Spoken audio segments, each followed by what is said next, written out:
اس منزل میں جو رسول اللہ کے دائیں اور بائیں تھے وہ کون تھے؟ تب محبوب الہی نظام الدین اولیاء نے کہا ان کے بائیں جانب خواجہ غریب نواز تھے اور دائیں جانب پیران پیر غوث اعظم بغدادی موجود تھے۔ سیدنا شیخ عبد القادر جیلانی کا وہ مقام ہے کہاں؟ رسول اللہ کے دربار میں، جہاں اولیاء کرام کی منزلیں ختم ہوتی ہیں وہاں غوثیت معاف کا مقام ہے۔ میرے آقا صلی اللہ علیہ وسلم کے دربار کا قرب ہی انہیں غوثیت کے مقام پر لے گیا ہے۔ سب سے پہلی چیز ہے میرے مصطفیٰ کی شریعت۔ حضور پاک کے طریقے پر اگر کوئی چلا ہے تو اسے ولایت بھی ملتی ہے۔ اللہ کا ولی حضور کی شریعت پر گامزن ہو کر کے ہی چلتا ہے۔ کچھ مجذوب اولیاء ایسے ہیں جن کی عقل فنا ہو جاتی ہے تب ان کے اوپر سے شریعت کا قلم اٹھا لیا جاتا ہے، وہ مستثنی ہیں، وہ الگ ہیں۔ لیکن جتنے اولیاء آئے سب کا رسول پاک صلی اللہ علیہ وسلم کے دربار میں ایسا وسیلہ ہے، ان کی ایسی پہنچ ہے کہ اس کے بعد ہی انہیں ولایت کی منزل ملتی ہے۔ میں ایک بات بتاتا ہوں آپ کو، غوث پاک رضی اللہ تعالیٰ عنہ کے مقام کے متعلق محبوب الہی کا نام سنا ہوگا۔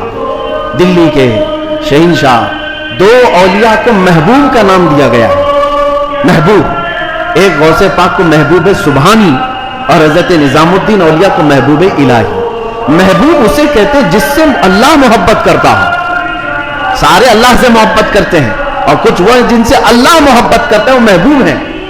محبوب الہی کا درجہ بڑا ہے، ان کے بڑے گہرے مرید ایسے فنا فی شیخ امیر خسرو کا جب بھی نام آتا ہے تو ایک پیر اور مرید کے درمیان کا گہرا تعلق بتایا جا سکتا ہے۔ لوگوں کو پڑھنا چاہیے، کس کو مرشد سمجھا جائے طریقت کے راستے میں اور کون پیر ہوتا ہے۔ امیر خسرو کو پڑھیں تو سمجھ میں آ جائے گی بات۔ امیر خسرو ایک بار پانی پت گئے ہوئے تھے۔ پانی پت میں اس وقت بو علی شاہ قلندر رحمت اللہ تعالی علیہ موجود تھے۔ یہ محبوب الہی کے ہم زمانہ ہیں، اسی زمانے کے۔ ان کی کرامات کا حال بھی بہت بڑا تھا۔ امیر خسرو ان کی محفل میں بیٹھے، جمعرات کو ایک بار ان کے ہاں محفل ہوتی تھی بو علی شاہ قلندر کے ہاں۔ اور محفل میں ہوتا کیا تھا، جب ذکر کی محفل ہوتی اس کے بعد جتنے حاضرین ہوتے بو علی شاہ قلندر سب سے کہتے اپنی اپنی آنکھیں بند کر لو۔ لوگ اپنی اپنی آنکھیں بند کرتے، وہ سیدھے رسول اللہ کا دیدار کراتے تھے۔ نبی پاک صلی اللہ علیہ وسلم سامنے بیٹھے ہوئے ہوتے اور بو علی شاہ قلندر ان کے سامنے ہوا کرتے حضور کے۔ یہ ہر جمعرات کو بو علی شاہ قلندر کی محفل میں ہوتا تھا۔ امیر خسرو مرید تھے محبوب الہی کے اور گئے تھے بو علی شاہ قلندر کی محفل میں، اور جب دیدار کرائے تو امیر خسرو بھی خوش ہوئے کہ رسول پاک صلی اللہ علیہ وسلم کا دیدار ہوا مجلس میں۔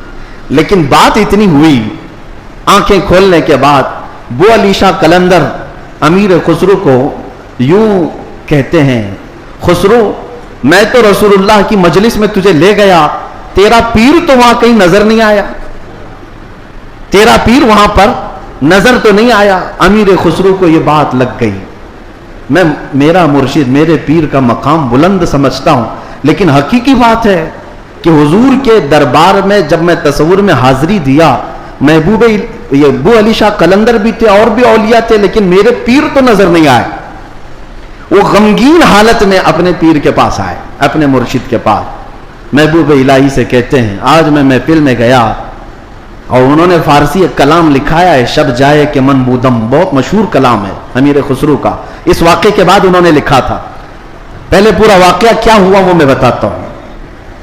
محبوب الہی کے پاس روتے ہوئے کھڑے تھے، بو علی شاہ قلندر نے رسول اللہ کا دیدار کرایا، لیکن ساتھ میں انہوں نے مجھے تانا مارا کہ تمہارا پیر تو محفل میں نظر نہیں آیا۔ محبوب الہی نے کہا کہ پھر سے جاؤ محفل میں، پھر سے جاؤ محفل میں، بو علی شاہ قلندر کے دیدار ہو رہا ہے اور اچھی بات ہے۔ کہا آپ نہیں ہیں اس محفل میں کیسے جاؤں؟ محبوب الہی نے تھپک کر کہا خسرو بو علی شاہ قلندر سے مت پوچھنا، جب وہ دیدار کرائیں رسول اللہ کا تو خود رسول اللہ سے پوچھنا میرا پیر کہاں۔ اولیاء بہت سارے بیٹھے ہیں، محبوب الہی کہاں ہیں؟ تو میر خسرو گئے۔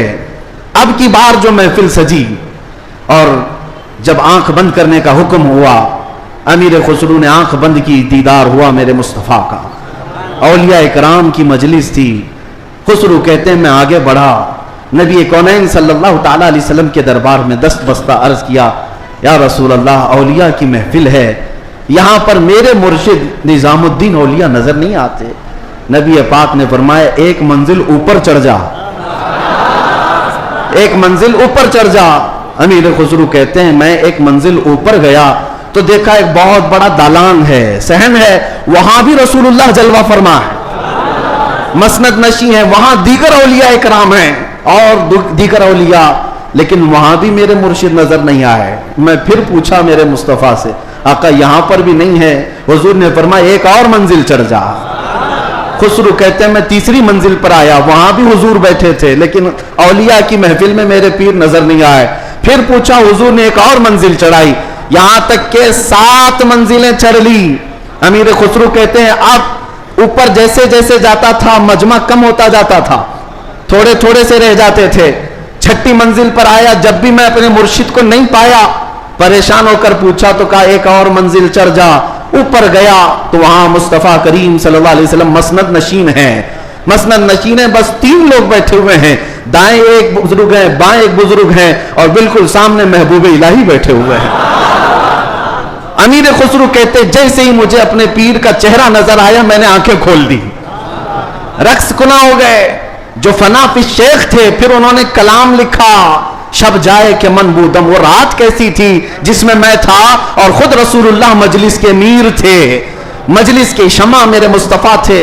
گنگناتے ہوئے اپنے مرشد کے پاس آئے. اب جو بات مجھے کہنا تھا جس کے لیے میں نے یہ واقعہ چھیڑا, سنیے آپ, میں نے یہ واقعہ محبوب الہی کا کیوں بتایا. آئے محبوب الہی کے پاس, خوش تھے, وجد کنا تھے. محبوب الہی نے پوچھا خسرو دیکھ آئے اپنے مرشد کو؟ کہا ہاں میرا مقصد, میری مراد پوری ہو گئی. اس کے بعد محبوب الہی نے کہا کیا کسی اور کو وہاں نہیں دیکھا؟ امیر خسرو نے کہا میری توجہ ہی نہیں گئی, میں نے مرشد کو دیکھا تو پھر خیال نہ رہا. محبوب الہی سے پوچھنے لگے حضور اس منزل میں جو رسول اللہ کے دائیں اور بائیں تھے وہ کون تھے؟ تب محبوب الہی نظام الدین اولیاء نے کہا ان کے بائیں جانب خواجہ غریب نواز تھے اور بائیں جانب پیران پیر غوث اعظم بغدادی موجود تھے. سیدنا شیخ عبد القادر جیلانی کا وہ مقام ہے کہاں؟ رسول اللہ کے دربار میں. جہاں اولیاء کرام کی منزلیں ختم ہوتی ہیں وہاں غوثیت معاب کا مقام ہے. میرے آقا صلی اللہ علیہ وسلم کے دربار کا قرب ہی انہیں غوثیت کے مقام پر لے گیا ہے.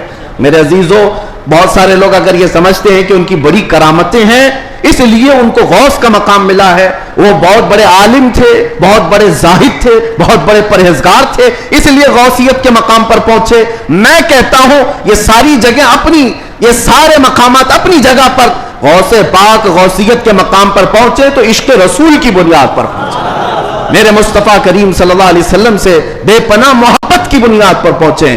اس لیے میں نے زندگی میں دیکھا ہے جب کبھی کوئی رسول اللہ کی طرف انگلی بھی اٹھاتا یا اعتراض کرتا اپنی کرامتوں سے اس کا منہ توڑ جواب دے دیتے تھے.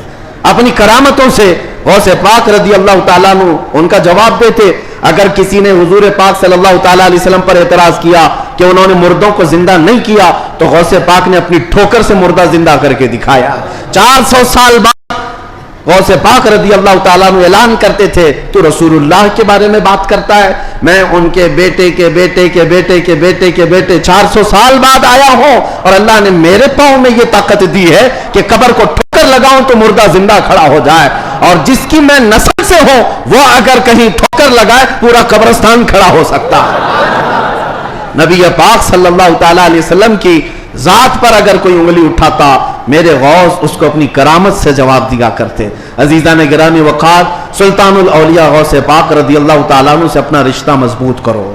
اپنے اپنے نسبتوں میں قادری پٹا ضرور رہے, قادری نسبت ضرور رہے, اس لیے کہ یہ نسبت ہی ایسی ہے جس پر پوری دنیا فخر کرتی ہے. قیامت میں منادی دے گا یہ ندا قادریوں کو, کہاں ہے قادری کر لے نظارہ غوث اعظم کا. ہاں میری علاج کس کے ہاتھ ہے؟ بغداد والے کے. مصیبت ٹال دینا کام کس کا؟ غوث اعظم کا.